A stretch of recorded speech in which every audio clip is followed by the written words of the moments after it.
officially here. So first of all, thanks everybody for joining. It's definitely exciting to see just about 20 people here on the presentation. So again, we're expected to have a few more. Some people said that they could come in early, but have to jump off, and then vice versa. So we'll see and do what we can as people come on and off. So as you may know, we recently won the Health Equity Innovations Award grant from AARP, and a major part of that is going to be in collaboration with Dialogue on Race Louisiana.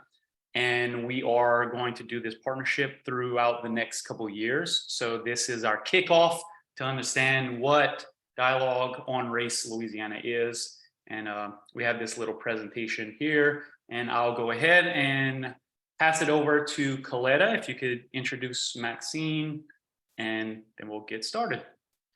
Thank you, Kelsey. And I want to thank the Louisiana Action Coalition for the work and the reputation that you have for innovation and being on the front end of bringing information to Louisiana and preparing us to be better nurses for the next 10 years.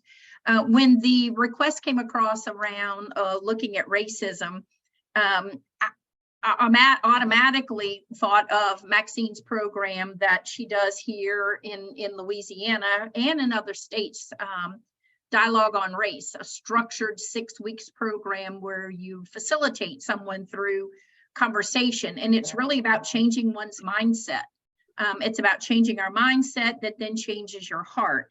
And so reached out to Maxine if she was open and interested in maybe approaching or working with us to create a dialogue on race for nursing, where it's facilitated for nursing by nursing. And as her usual, very, very innovative and flexible self, she said, let's talk about it. And so our grant application was the outcome of those conversations. What I want to make sure that you all understand about Maxine and to why, when she engages in this type of work with us, what credibility she brings with that is, when I talk about Maxine being innovative and a trailblazer, even a trailblazer, she was the first African-American to live in women's housing at LSU. Always finding ways of opening new doors and making sure that we are respectfully changing mindsets and stuff. She has worked in the media, radio, TV. She was the first Black reporter for WAFB TV. So lots of ways that she's blazed trails in communication as well as social justice. I first met Maxine when she started doing this work with the YWCA. The YWCA is a not-for-profit organization, and their one of their tenets is the elimination of racism. And this dialogue on race evolution that Maxine led took on a life of its own, and quickly the decision was made that it would spin off on its own. And she's done a lot to be that change maker, that catalyst for change in the community. And so, I just want to share with you that she speaks from a position of experience and a leader within our community. And one of the milestones in her life came in 2016 when she learned that she was actually a descendant of enslaved people who were owned and sold to Louisiana in 1838 by Georgetown University. And so that's how, from that being sold from Georgetown, that's how her family and she came to be located and born in Louisiana and not up in Maryland. So we have a wonderful partner with us in this journey. And I look forward, Maxine, to you guiding us, to keeping us true to the process as we put structure and rigor to this so that we can measure and evaluate and perpetuate this across our regions in Louisiana. Thank you, Colette. Kelsey? Lisa. Yeah. And Yeah, thanks. And before Maxine, if you don't mind, let's have Lisa just give a quick little update of, because she's the one that actually wrote the bulk of the grant. Lisa, if you could, put a little bit more words for those who hadn't read the grant, and just a couple sentences, let us know, and then we'll continue. Yeah, so again, we had a 2-week turnaround time for this, and while I might have put some words on paper, and a lot of it last minute words on the paper to get this accomplished, it definitely was not my idea, and we had so many great minds that came together to look at this. And what we're really wanting to do is get the message out to nurses, do a train the trainer sort of model, and we're going to bring this to all of our regional action coalitions so that we can not do this a one and done sort of thing, but it can be some ongoing communication. That's really our focus here. The grant was approved for just a little bit over $45,000, and it will span over a 2-year period. And it was very exciting. There was a small pool of money that had a little bit extra money added. I believe the national announcement just went out yesterday as to who actually received the Health Innovations Grant. So we're excited to be a part of that and have Louisiana recognized. So Ms. Maxine, I will gladly turn it back over to you. Sure. Thank you, Lisa. Finally, the world has caught up with what many of us knew already, that nurses are heroes. Their support and expert care and dedicated hours of serving in dark days and dire need of the COVID-19 pandemic was priceless. And nurses are once again on the forefront of another pandemic, racism. Racism has been officially declared by the CDC to be a serious public health threat. Part of the overload on the nursing profession was due to the disproportionate number of African Americans impacted by COVID-19. The pandemic shined a light on the long-standing systemic institutional race-based practices. The nursing profession is leading the way in the healthcare industry and doing their part to end discriminatory practices in the industry. A crisis that's been below the surface of the mainstream, but not unnoticed by those impacted and by many healthcare professionals. In one study, someone shared an account of a young boy named Fighty. Fighty recalled a visit to a hospital emergency room, and he was a child. He said, I had a pretty bad asthma attack and was unable to breathe. And he said, this older white doctor told me I was hyperventilating and I should just slow down my breathing. Fighty said he gave me a paper bag as if I was having a panic attack rather than treating me as an asthma patient. This experiment made Fighty want to be a doctor. He said, I want to make sure to make it better for the next kid like me that goes to the ER scared, so that they'll be taken seriously. He says, because it could be a life or death situation. This kind of response is linked to common myths about African Americans. That one myth that Black patients exaggerate their pain and have higher tolerance for pain. So the value of dispelling such myths is part of what can help end race disparities.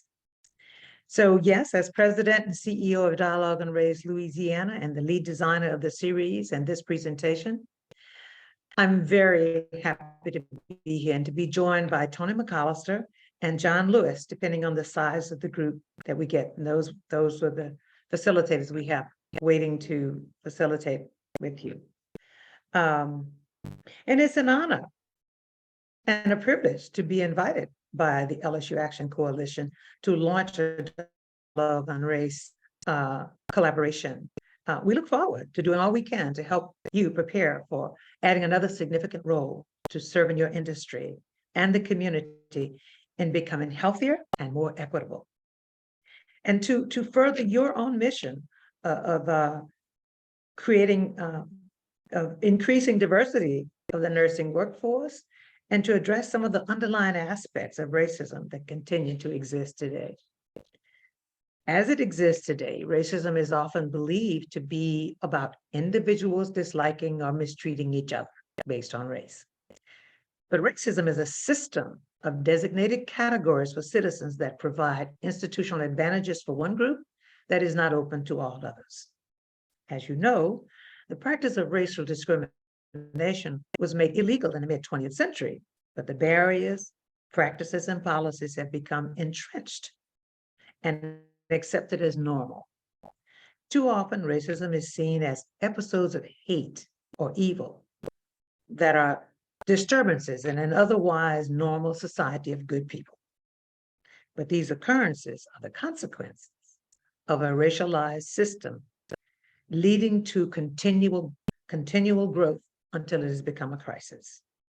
So this presentation is designed to be an easy to follow pictorial PowerPoint presentation that looks at the through line of race from the current status, following back to the founding and the larger system.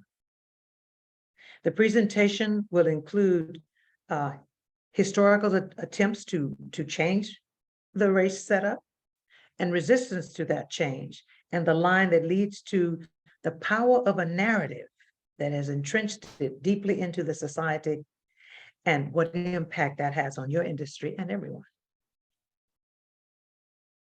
So the presentation, this is what Warren was asking, is a four-segment, it's in 4 segments. Each segment will be introduced as we go through the presentation. At the end of each segment, I will pause for your silent reflections. After the presentation, everyone will be moved into breakout rooms for small group 1-hour facilitated dialogue sessions. And those who prefer not to participate in the conversation can leave their cameras off and observe. If during the conversation you change your mind and you want to enter into the conversation, you're welcome to turn your camera back on and join the conversation. Everyone in the conversation will be asked to remain live on camera. There will be one facilitator for each small group. The format of the conversation will be similar to the one used in the Dialogue on Race series. This 1-hour dialogue is where you will have a chance to express your responses, your ideas and comments about the presentation. And this part will not be videotaped. Again, Tony, John, and I are thrilled to be here. So let's begin.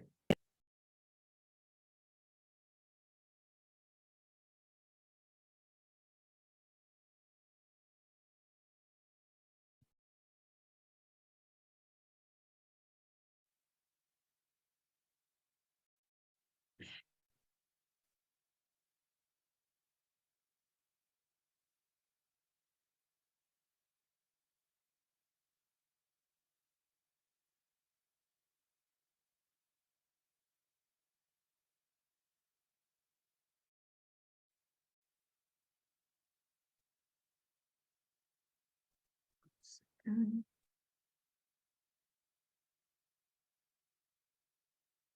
we go. So I'm going to start with giving the intent of this presentation a little bit more clarity. The intent is to show that current race issues are not episodes, but a through line that began at the country's founding. To offer a short review of the race through line from history to the present, and to give clarity to how the weight of the problem belongs to everyone, not one singular individual, not one singular institution. It can be amazing to find out, though, that the actions of one individual can contribute to bringing about a lot of meaningful change. And it's also to set an environment for open, honest, brave conversations. 1 second.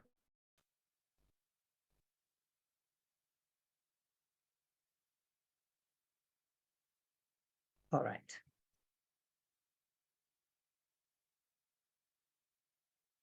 And so I'm going to give you a guide for listening and watching. listen with the expectation of learning. You don't have to agree, but look for the through line that connects the events. And notice you're listening. See what it reveals to you. We will pause along the way for your silent reflections at the end of each section. And if you feel uncomfortable, keep listening.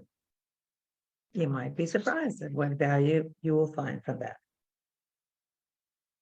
So we're going to begin with the first section. The first section is the status of race and health here in the US.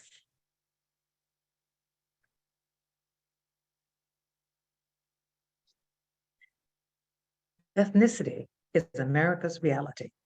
In this collage are the faces of 25 different ethnicities. Everyone has an ethnicity. Ethnicity is one's national origin, their home country, and cultural traditions. But in the United States, despite one's ethnicity, all citizens are assigned to one of the 4 or 5 racial groups that the United States set up as the way that American society would operate. The diversity you see here didn't exist at the founding of the country, but began evolving from foundational decisions and other policies and practices and laws along the way.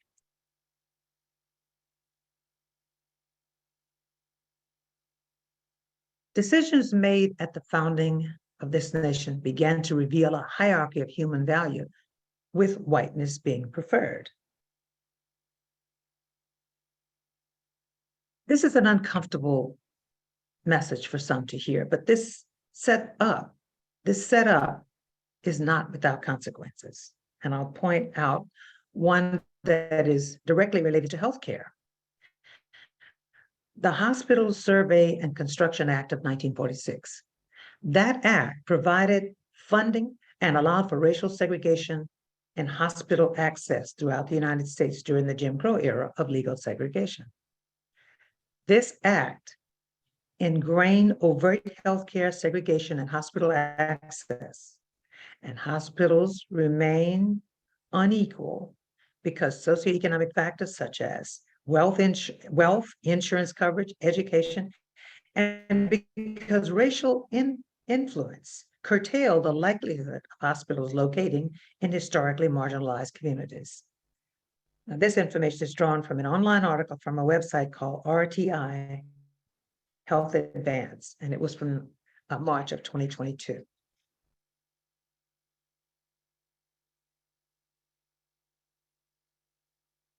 Now, other determinants of access are more subtle today, known as microaggressions. Chadwick Boseman, who played the role of Black Panther, an admired and desired superhero for people of all walks of life. But that same legendary actor had a story of subtle racism. He shared an experience of how race limited him in his first on-screen acting role. The award-winning superstar was speaking at a graduation at his alma mater, Howard University. He was portraying a young Black man on a soap opera. The character had fallen for the allure of gang involvement, and Boseman said he felt conflicted by the role. He said it wasn't directly stereotyping, but he couldn't get over feeling conflicted. The producers loved him and told him they wanted him around for a long time. And they said to him, if there's anything he needed, let them know. He took that as an opening and told them he had some questions about the background of the character he was portraying, such questions as, where was the character's father? Answer, he left when you were younger. He thought, okay. Then he said, he assumes the mother was not able to have her sons live with her. He asked, why were you in healthcare? They said, she was on course. Starting to sound stereotypical to him. They said, maybe you could work with the writers sometimes. He said, yes, I'm hoping I can find some talent or gift this character has that we can build on. The head producer interrupted and said, so you went to Howard University? He said, yes, proudly. And the producer said, thank you for your concern. We will be watching. The next day, he was let go. Why? His agent told him the producers decided to go another direction. What Bozeman took as an opportunity to speak up was met with microaggression. Apparently, the offer to letting them know if there's anything they could do did not include offering production notes. The institution had the power to determine who could speak truth to power. They also had the power to let him go. But to prove race was involved would be difficult, which is more damaging.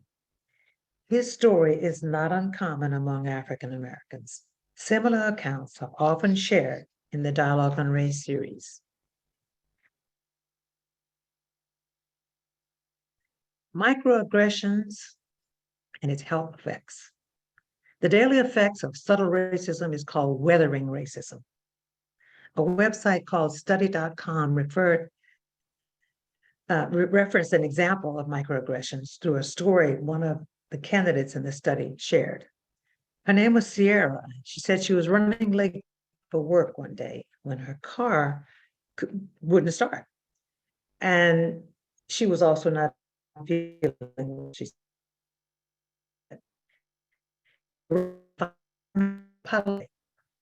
Co-worker looked at her, rolled his eyes and said, "Oh, don't worry about it. We know it's Spanish time."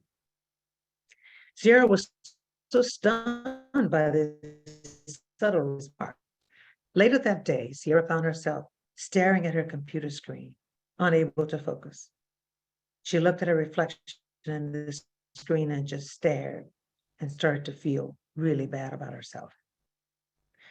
Race has become so normalized that sharing such experiences are often met with doubt and disbelief, leading to various negative stereotype responses of microaggressions.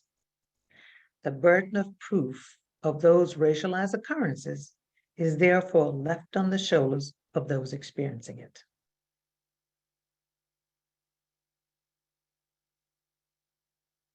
But recently, some things have begun to change.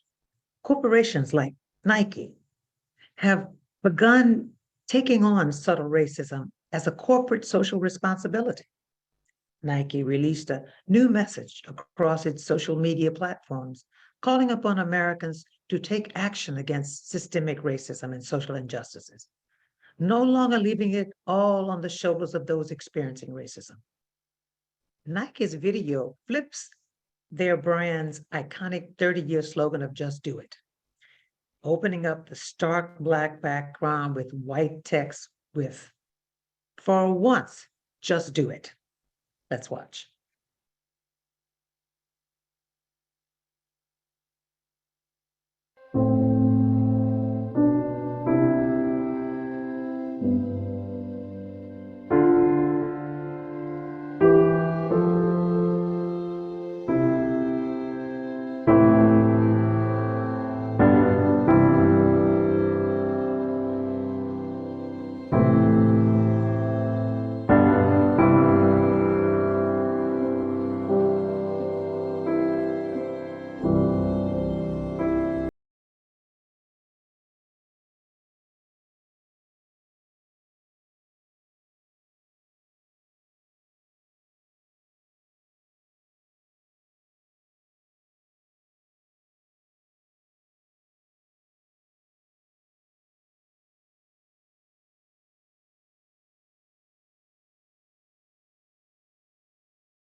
Weathering ongoing microaggression and subtle racism doesn't just lead to depression and feeling bad about yourself.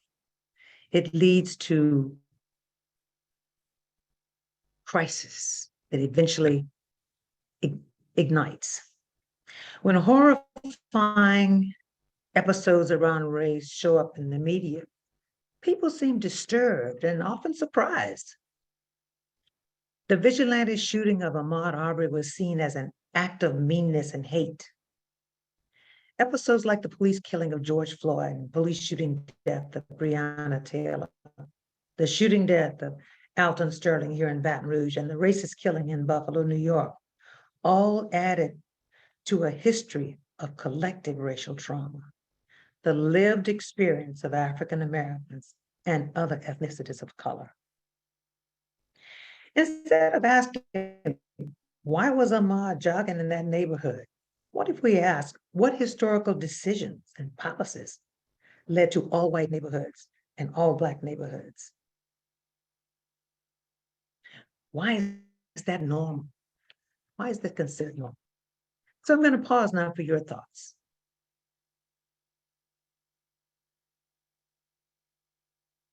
For your reflection.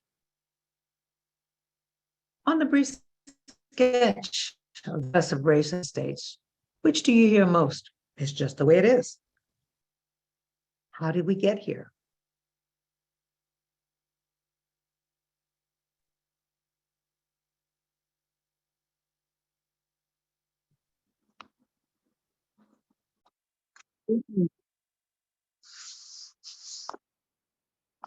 Founding of the United States, both slave and free. A new land of freedom and bondage. Those who settled on this land came for freedom, but were kept in a kind of bondage. So this is where we're going to look back to history and see if we can go from there and see where that line leads. So the settlers were subjects to Great Britain and had to pay taxes to the crown. They were known to have been skilled and hardworking, but despite those assets, the new settlers soon found their efforts were not enough to build a thriving economy. Instead, they chose the brutal process of capturing and transporting Africans to be enslaved in the colonies. This decision was core to building their economy and would become key to constructing race. As the economy grew from the use of slave labor, the colonists complained about the unfairness of having to pay taxes on their increasing wealth gained from land taken from the indigenous people and using free forced labor of the enslaved humans. As their economy began to flourish, their discontent and complaints grew, but the British Crown continued to ignore them.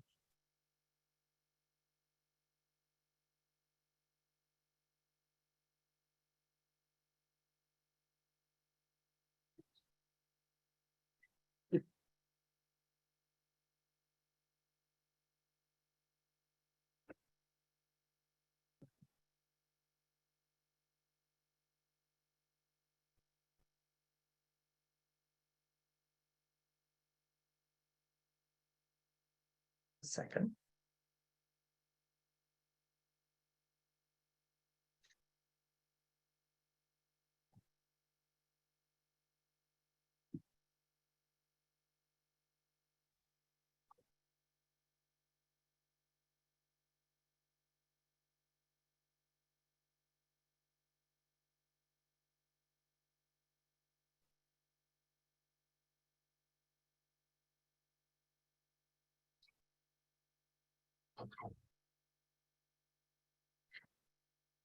Back with you.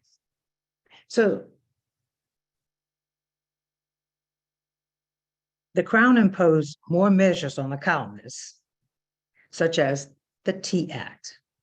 This act allowed the British East India Tea Company to sell tea in the American colonies without paying taxes, thus giving it a monopoly over the American colony tea industry.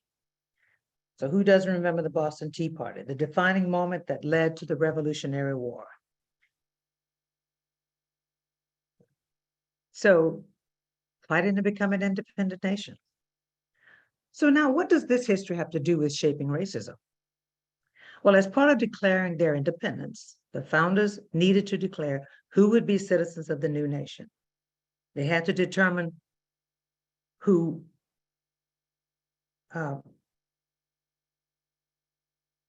what to decide about those who were enslaved. So they considered the slave question and agreed to move forward without including the enslaved people as citizens. A foundational decision to the through line of race, the core of setting up a hierarchy of human value, a cognitive dissonance to be sure. If this is the land of the free, how do we enslave those who are citizens?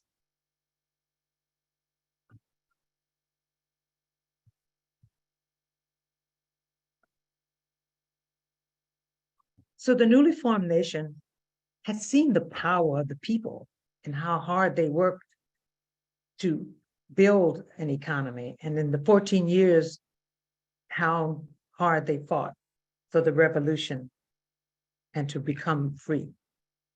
So they had to build a kind of framework that would be, that would allow power in the hands of people.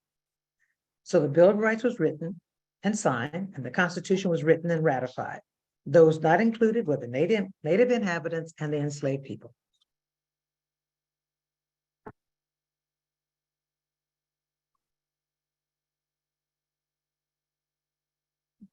The United States of America had its foundational framework. We the people, forming a more perfect union.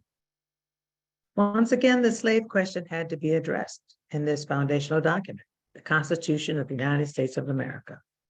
The slave question was answered this way this time. Congress offered the 3/5 compromise. The 3/5 compromise allowed the slave owners to count enslaved people, not to include them as citizens, but to show an increased population in the state, which would determine the number of seats the slaveholders would have in the House of Representatives. This new nation was being set up as a white nation. And now that the new nation had been established, the founders began positioning this new nation among other nations on the world stage. The way they chose to do that was to escalate the brutality, cruelty, and violence, and increase the pace of forcing the native inhabitants from their land and pushing the enslaved people to work even harder and longer hours to grow the economy. They were moving from the colonial era into a growing nation with a flourishing economy with one commodity, cotton. Cotton crops were enriching the South as well as the North, where the banks and other businesses were being enriched, and Britain as well, because it had a cotton mill industry. The system of where people belong, who was in and who was out, was bringing economic success.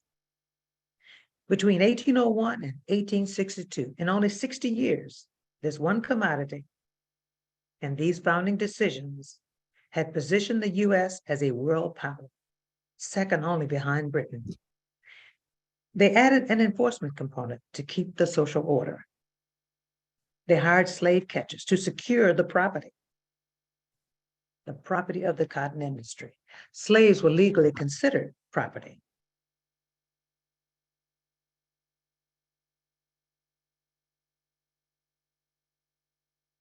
And that meant that as property, those who were the owners could decide how their property was used.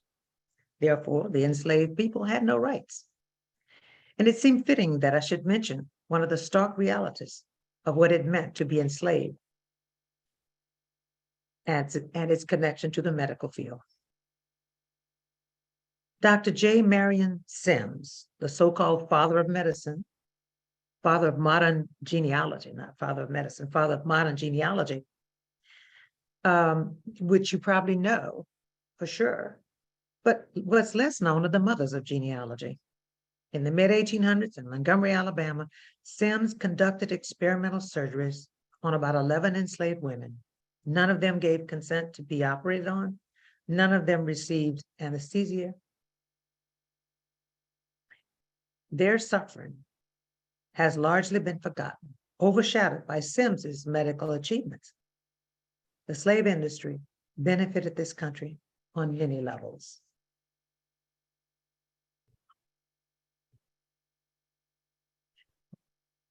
This slave industry provided a wealthy lifestyle for many in the South. And many in the South had begun to count on this industry and count on this wealth and this lifestyle. When the slaveholders began hearing criticism of a lifestyle built on the enslavement of humans, they found this news distressing. And in a classic film, Jezebel, set in the Old South, a scene showed a dinner party where news of the criticism was being discussed. And one of the guests showed visible displeasure on hearing about that. The character's name was Buck Cantrell. When asked his apparent discomfort, Cantrell's response was, "I like my convictions like I like my bourbon, undiluted." A sentiment shared by many others in the South. They had their set of facts, and they were not going to have them changed. In their facts, freedom and justice for all did not include slaves. Yet despite their determination to hold on to those convictions, the growing challenges continued. Those in the South declared they'd leave the Union rather than give up their slaves.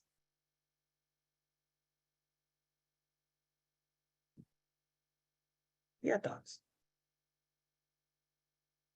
Focusing attention on the nation's history of race is often seen as bad for the country. What do you envision the harm would be?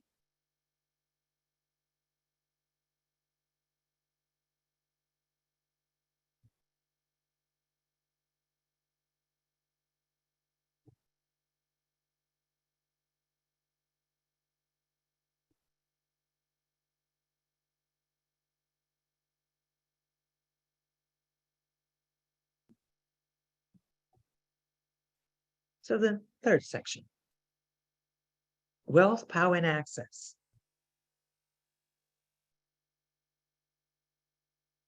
The slaveholders kept their word. They seceded from the Union and formed the Confederate States of America and waged war to keep the industry that built the wealth in the South and the wealth of the nation. South lost the war, but gained powerful benefits. One of the powerful benefits given to the South was Jim Crow laws. The laws that determined the formerly enslaved and their descendants would be legally barred from being anywhere white citizens didn't want them. These laws further entrenched the system that began at the founding of who belongs where, who's in and who's out. Public schools were segregated, access to healthcare was limited, and access to voting was restricted. Segregated water fountains, segregated transportation, and more. These limits were maintained through policing. Full freedom of the land of the free was now for white only. Another power gained by the South was given the power to include the lost cause narrative, the curriculum for the K through 12 education. This allowed the South to tell the story from their point of view, the story of the nation's history to future generations.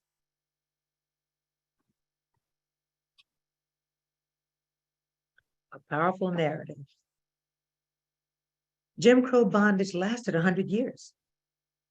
Black citizens experiencing the oppression were increasingly frustrated with this arrangement and began openly demanding their full rights as Americans.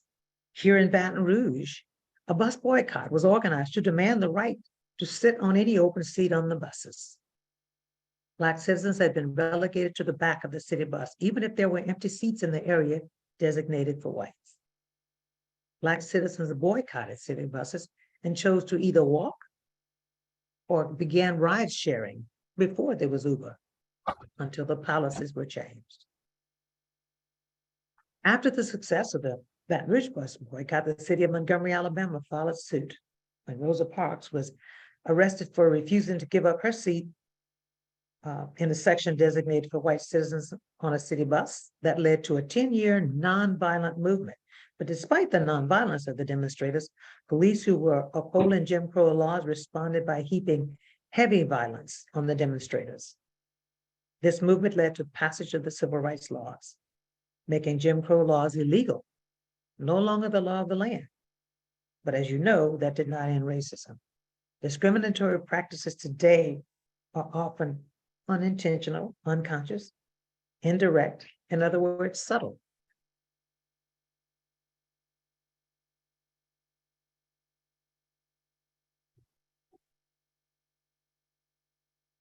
This will not be the first time where we are now that the medical community takes on racism as a public health crisis. After World War II, the medical civil rights movement increasingly focused on ending segregation in the mainstream health care system. The National Medical Association, the organization of Black physicians, protested the pro-segregation provision of that Hospital Survey and Construction Act of 1946 and demanded an end to racial discrimination by the American Medical Association, which permitted all white local chapters. The Interracial Medical Community for Civil Rights, MCCR, was founded by physicians John Holloman Jr. and Walter Lear in 1963. The MCCR made national headlines by picketing the AMA's convention in Atlantic City that year, with signs asking the AMA to end all segregation and discrimination in the medical care. MCCR members were also participated in 1963 March on Washington for Jobs and Freedom.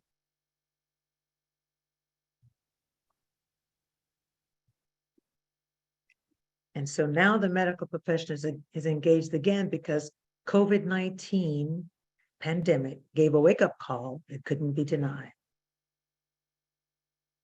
Many people who had believed that racism had actually ended had to look in the face of the COVID-19 pandemic statistics and ask bigger questions. Why are Black Americans dying of COVID-19 2.5 times higher than that of white Americans, when Black Americans are only 13% of the population? This statistic brought to the forefront the devastating impact of inequality in health. So your thoughts. What historical decisions do you see that's linked to racial inequity today?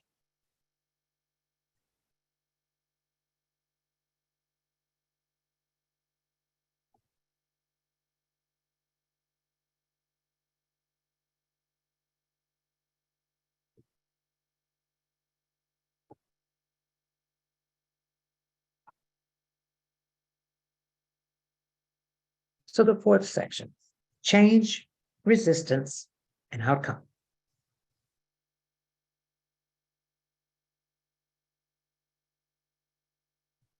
The character Buck Cantrell might just be a character in a movie, but he and others like him held their undiluted convictions and still do today. The undiluted convictions show up in the monuments erected in the Confederacy. They show up in streets and schools named after Confederate heroes. In an article in PubMed.gov, posted an article written by Elaine Pouzan. She writes, the presumed neutrality of whiteness has been institutionalized so that its authority to define knowledge, membership, and language, as well as ability to stipulate and enforce the rules and regulations of everyday concourse and discourse within nursing, is concealed. She said the purpose of her article was to uncover some of the ways in which nursing participates in, reproduces, and resists the detrimental practices associated with white cultural privilege. Other writers show similar descriptions of many other industries and institutions. It's not a sentiment just in healthcare.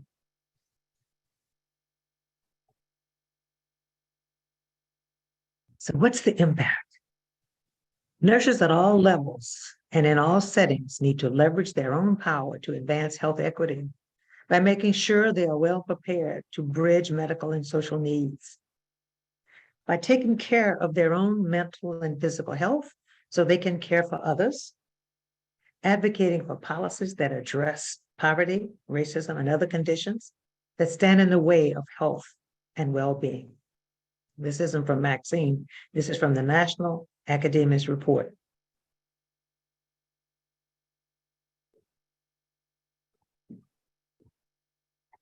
And the CDC and its statement that declares racism as a health crisis is a powerful support that's backing the work that you're doing.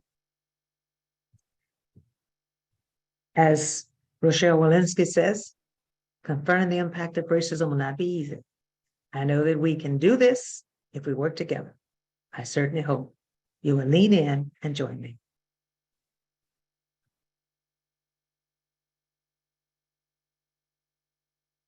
So what do you hope equity in healthcare will look like in the future?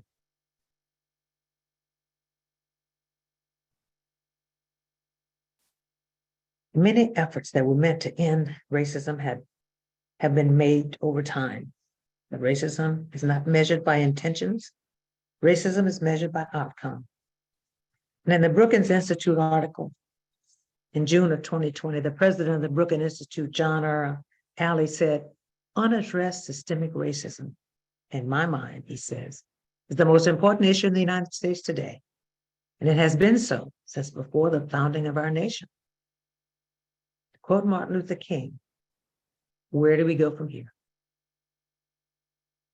And I think LAC has decided to develop a process for listening, learning, and believing. And that's what Dialogue on Race Louisiana offers, a process of learning, listening, learning, and believing. To get clear on history, where it has brought us, we need a way of talking about race.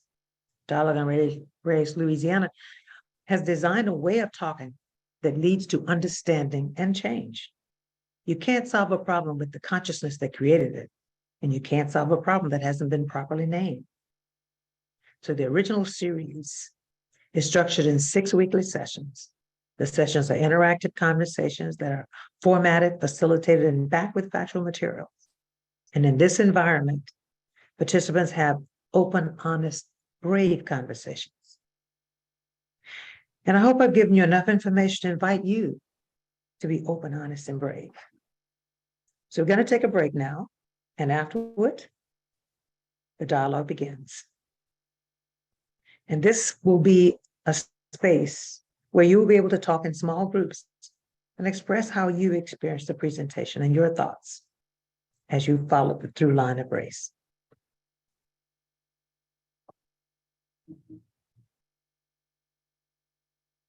Thank you, and we'll be back.